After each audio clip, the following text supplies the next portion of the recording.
Hi, welcome to Danny Rare's blog.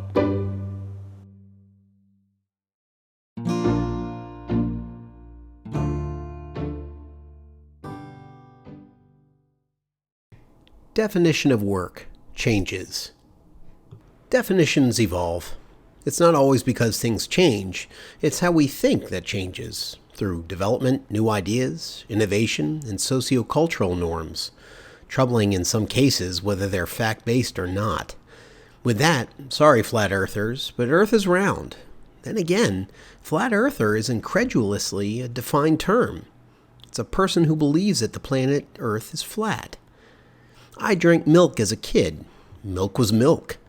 But just the other day, the U.S. Food and Drug Administration announced draft recommendations for industry on the naming of plant-based foods that are marketed and sold as alternatives to milk. Some of these plant-based alternative milks are delicious and nutritious. Instant coffee used to be a simple, convenient way to create brewed coffee by adding hot water. Since Blue Bottle Coffee released its craft instant coffee last year, now instant coffee can mean instant espresso, a different brew method with a vastly different taste profile. Those examples are analogous to today's definition of work. It's more differentiated now than ever before, and that's because we think of work in very different ways. What is work? Merriam-Webster.com defines work in part as an, quote, activity that a person engages in regularly to earn a livelihood, one's place of employment, end quote. The key words there are engages, earn, livelihood, and employment. Engagement correlates directly with taking part in something. Earning denotes effort in exchange for something. Livelihood is exactly as it comes across, translating to living. Employment connotes someone else's choice to have you engage their organization in exchange for earning and living. Some questions still. What makes for honest work? How does work fit into our other occupation as human beings? Are the words work, profession, and the like synonyms? Or have they delineated into isolated terms? Specifically, what is a dedicated professional versus one who simply works? These questions have been playing in my head over the past week or so, like an orchestra. I've been trying to pick apart the different ideated notes and instrumental thinking from which they originate. Talking about work. What spawned my rethinking of work was a conversation. A fellow employee told me, paraphrased, quote, "We have to work, so why not work on our own terms?" End quote. When I asked what that meant to him, he replied, again paraphrased, quote, "I want to leave work whenever I want, take a day off whenever I want, and, as I had done for the past year, take a leave of absence with a job to return to when I feel like returning." End quote. Without passing judgment, it seems he wants control in place of the control employers have traditionally held, and in many cases leveraged against us as employees. Employee versus employer. Taking control makes sense for the employee, but what about its implications for the employer? Research indicates that an organization that offers its employees a purpose equates to a quantifiably more successful business, for example, revenues and morale, etc.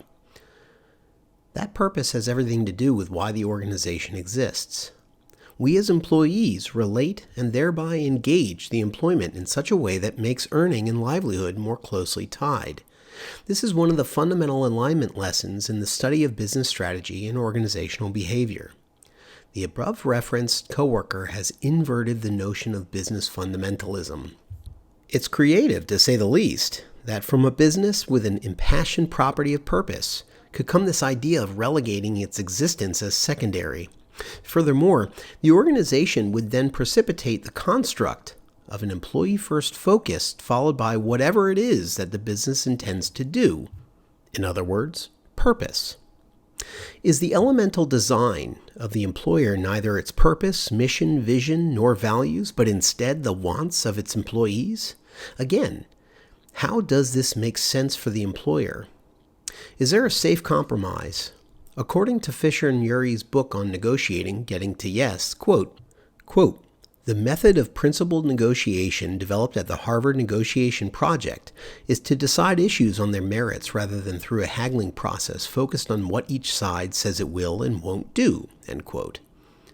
Are we in dangerous territory when the employee takes on more control over the fundamental existence of the business practices than the business itself? What then defines work? My thoughts, modeling work. I'm not taking sides here, although I don't agree here too with my coworker.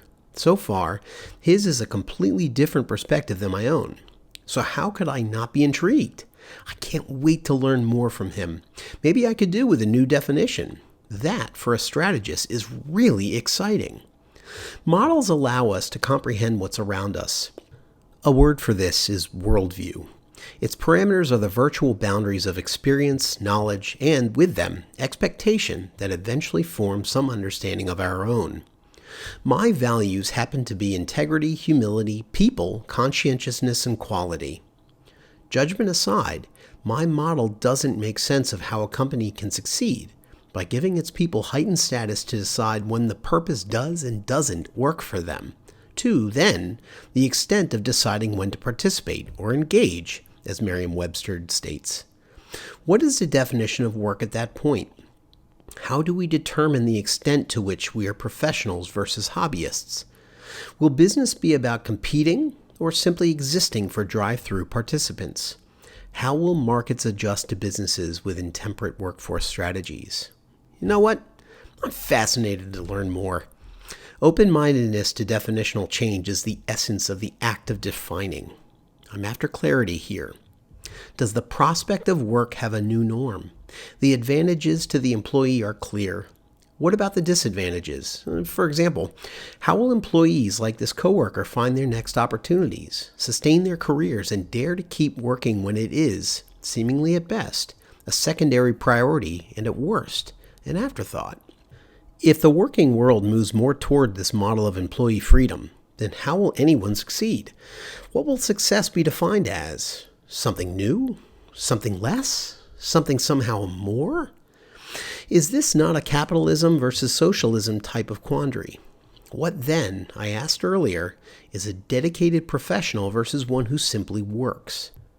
I hope to speak with that coworker more to learn his definition of work. What is yours? Thank you for listening to Danny Rare's blog.